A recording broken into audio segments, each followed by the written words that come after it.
Well, thank you very much.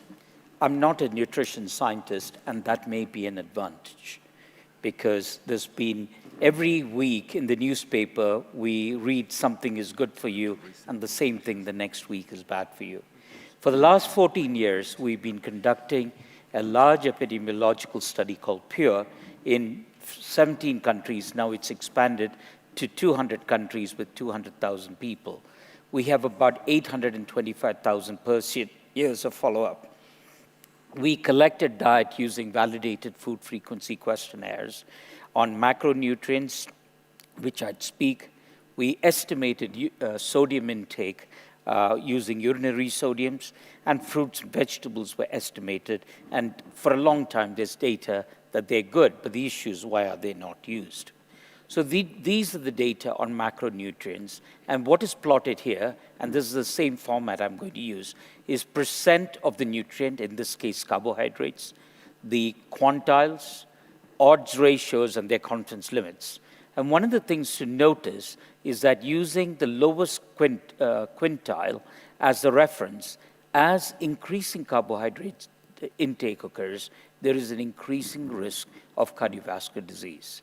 This is the one thing that's important because the previous guidelines said reduce fats and compensate for it with carbohydrates. So essentially, we've increased carbohydrate intake in most Western countries, and this is likely damaging. We were in for a big surprise. We actually found that increasing fats were protective. Now, these are all fats, and so this very first slide challenges the WHO and the AHA guidelines on diet.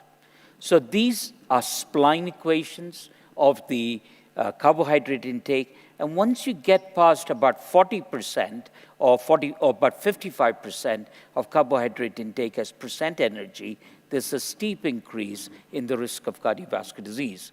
The WHO guidelines say that up to about 75% of carbohydrates is okay, but that is wrong. Again, total fats, if anything, is protective, and the reason for this are twofold. Too low fat is inadequate.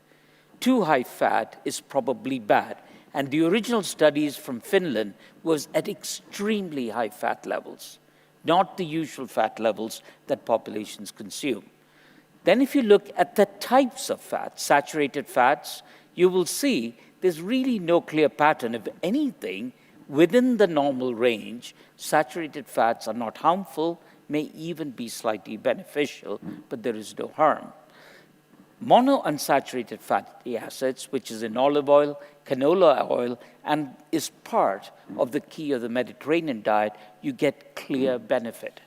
Polyunsaturated fatty acids, which is largely from vegetable oils, and remember that is processed oil, is largely neutral. You've got to think of the change in oils that have occurred in the world in the last 30 years. It was entirely industry-driven. You know, they went from natural fats, which is animal fats, to vegetable fats because they can produce it and therefore charge for it.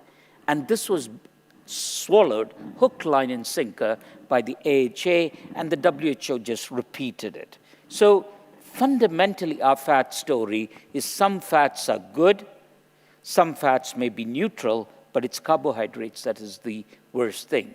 The other thing is, in the US, there is this big swing to reduce milk consumption, and even if you consume milk, they want you to consume 2% or 1% of fat. What is the evidence? A big, big zero. Absolutely no evidence that low-fat milk is better for you. If anything, if you look at dairy sources of saturated fats, it is protective. If you look at meat sources of saturated fats, it's neutral. And if you look at white meat, this is chicken and fish, there's a trend towards benefit.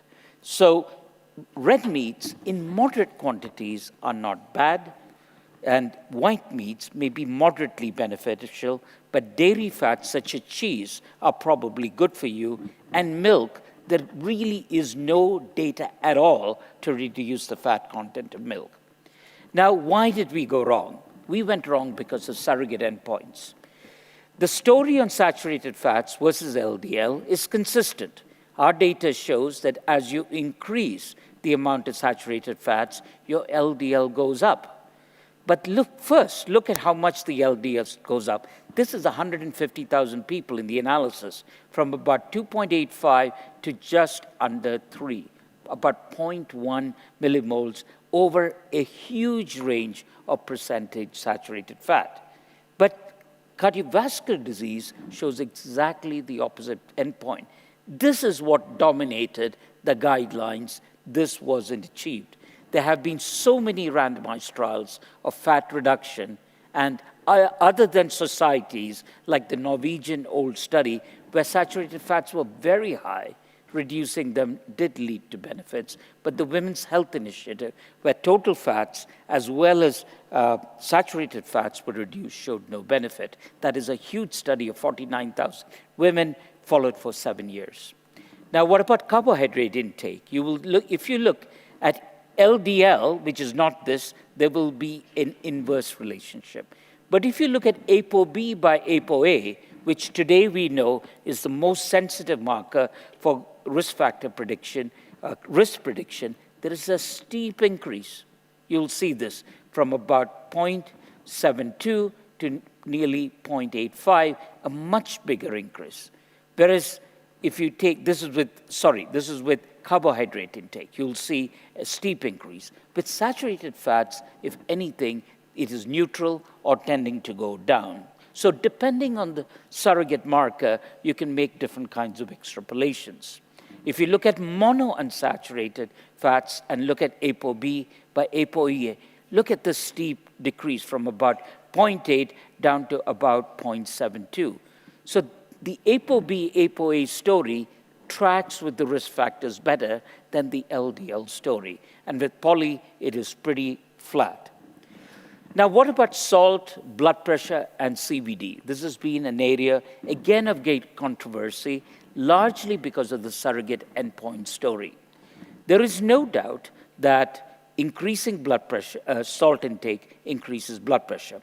And what we've done here is, in order to do really large studies of salt and cardiovascular disease, you had to measure salt intake in a simple way. You can't do repeat 24-hour urines. So we developed a method of fasting morning urine samples. And this is a validation study with 1,083 people from 11 countries and showed a very high correlation. So it's not perfect. So, for instance, we do epidemiology with cuff blood pressure in a clinic versus outcomes.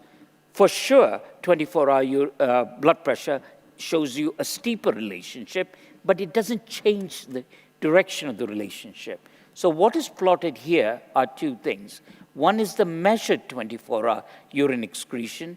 This is the estimated 24-hour excretion from the single morning fasting urine. And you'll see versus blood pressure, the correlation is the same. So you can substitute a simple morning urine test for a 24-hour urine test for population studies, not to measure the salt in an individual. And we then published our first paper from the on-target study, which was a secondary prevention trial where we had first morning urine, 30,000 people, 4,700 events, and we saw a J-shaped curve. The lowest or the optimal threshold was somewhere between 3 and 6. Above it, there was an increased mortality. Below it, there was an increased mortality. And we did everything to adjust this away, including what is called reverse confounding. And the standard way of adjusting for reverse confounding is you remove people with cardiovascular disease, which we couldn't do in this study, but you take away the first year, the second year, because those who change their diet because of disease, the effect will only be early. And in fact, most people don't change their diet anyway on salt. Then we did the pure study on 102,000 people without disease, using the same method, and look exactly the same relationship. And it's exactly in the same region that we are finding the lowest trough. The same thing for the composite of cardiovascular events, 3,300 events, or death from any causes, again, the same relationship, and major CVD events, the same relationship. So 2 independent studies, 2 different populations, exactly the same results. And in this study, we can exclude reverse causality because we were able to exclude the 7,000 out of the 100,000 people who had cardiovascular disease. We also excluded the diabetics. The results got even stronger. So reverse causality and confounding couldn't deal with it. We then had other studies in which we had measured urine sodium, and we pooled it, and this was published last year in The Lancet. This is on 133,000 people. The first thing is we saw an association of sodium and blood pressure in hypertensives, which was twice as steep as that in non-hypertensives. So hypertension per se identifies somebody who's salt sensitive. And that is true for systolic blood pressure and diastolic blood pressure. And these slopes are identical to the literature on 24-hour urine blood pressure and blood pressure. 24-hour urine salt and blood pressure. So we're getting exactly the same relationship. And when you pool the data on 133,000, you get this J-shaped curve. Now, we then divided those into hypertensives, where we have 6,800 events. Here we had 10,000 events. And you will see in those above 5 grams, there is an increase in CVD risk. But below 5 grams, there is, again, an increase. And there are several studies, 21 studies on last count in the literature, that shows this and also shows an increase in the activation of the renin-angiotensin system that Hans Brunner showed 40 years ago. Mickey Alderman and his group again showed that from John Larag's lab. But if you take people without hypertension, you do not get this increase at the top end. You actually get the same increase at the bottom end. What does this mean? First, that only a level over 5 grams is adverse, and it's only adverse in people who are hypertensive. So if somebody is hypertensive, takes a lot of salt, makes a lot of sense to reduce it. If somebody's not hypertensive, leave them alone. Now, you'll wonder about this J-shaped curve and stop and think for a minute. Sodium is an essential part of diet. It's teleologically necessary. We all see patients with low sodium who have hypotension, and we tell them to take sodium. If you take animal models, you will see marked activation of the renin-angiotensin system, both in animals and humans, at low sodium. Sodium is also important for other homeostatic factors. The first line of defense to external infection in the skin is sodium. That is why the largest part of sodium in the body is stored under the skin in the subcutaneous lymphatics. And if you take an animal model and you make a wound in one limb, but not the other limb, within 1 hour, the level of sodium in the injured limb doubles. Because increasing sodium locally at the site of injury prevents infection. So, all essential nutrients have a physiological range. Too high is bad, too low is bad. Too high obesity, weight is bad, too low is bad. Too high hemoglobin is bad, too low is bad. Too high thyroxine is bad, too low is bad. And you can keep on going. So why on earth do the epidemiologists think you can lower sodium all the way down to your boots and people will live forever? People have used the data from the Yanomamo Indians to say the lower the sodium, the lower the blood pressure. That is true. But do you know what their mean life expectancy is? 32 years.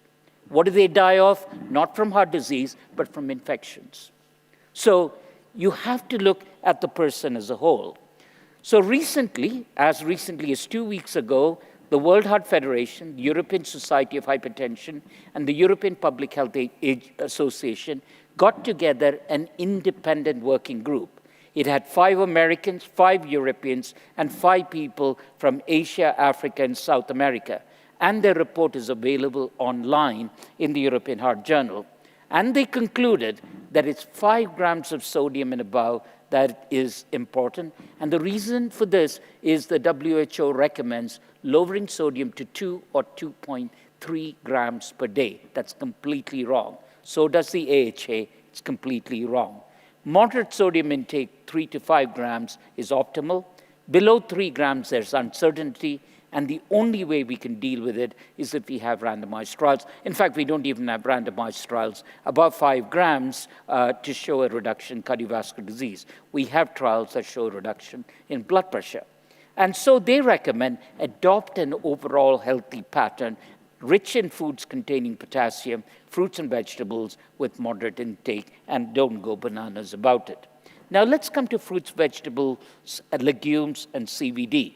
These are our data on increasing consumptions in fruits and vegetables. Where on earth did the concept that we should eat 5 servings of fruits and vegetables come from? Why not 4? Why not 3? Why not 6? Why not 7?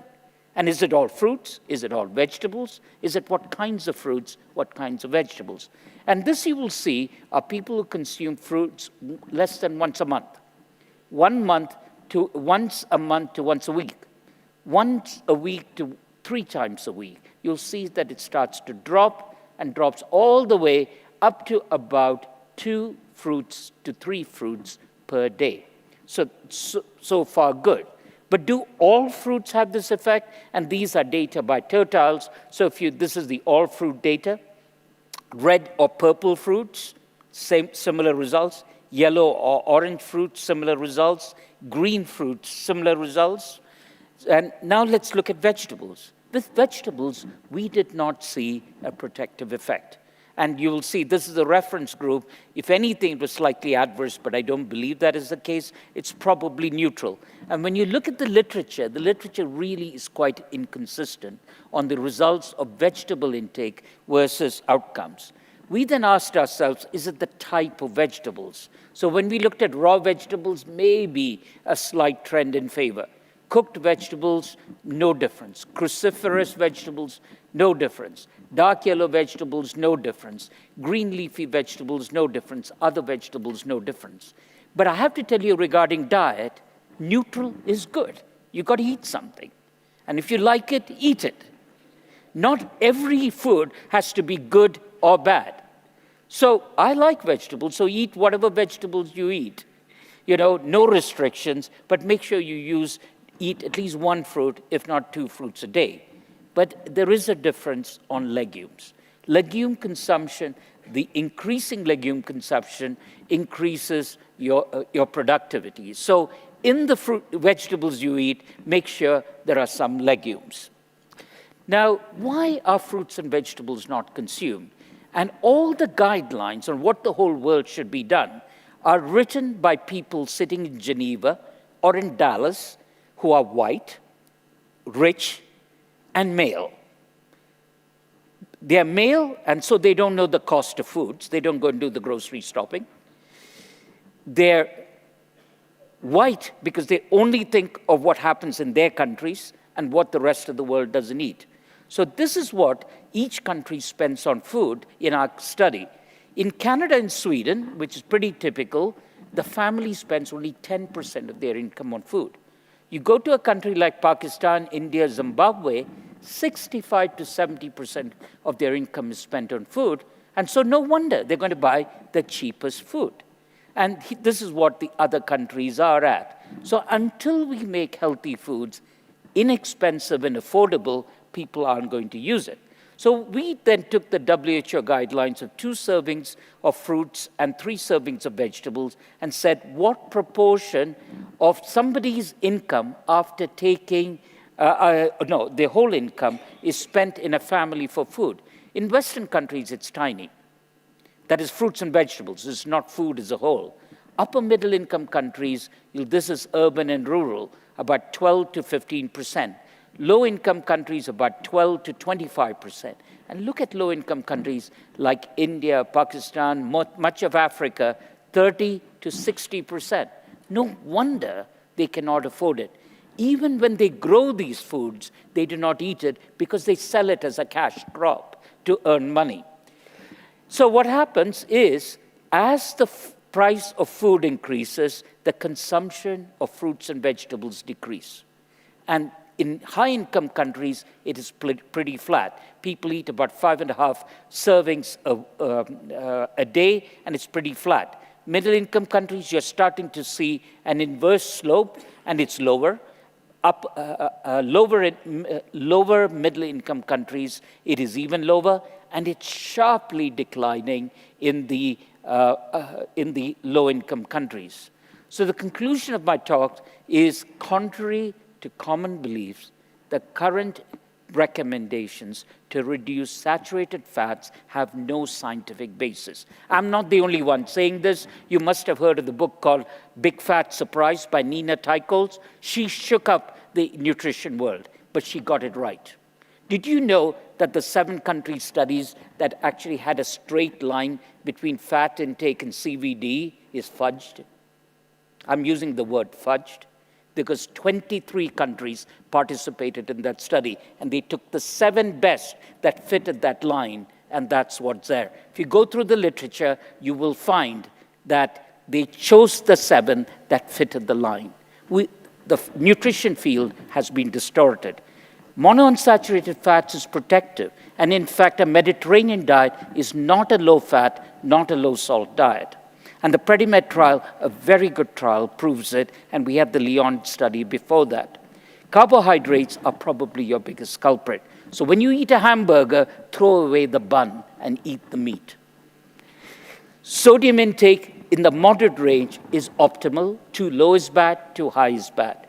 Fruits and legumes are not neutral, are protective, and vegetables are either slightly protected or neutral. And I haven't shown you data. In 4 studies we've done on about 200,000 people, fish is neutral. It's neither beneficial nor harmful. And the studies that show that fish is beneficial is likely a replacement issue because they are replacing other foods that are harmful. Eggs, again, are neutral. So do eat your eggs without any guilt conscience. So thank you very much.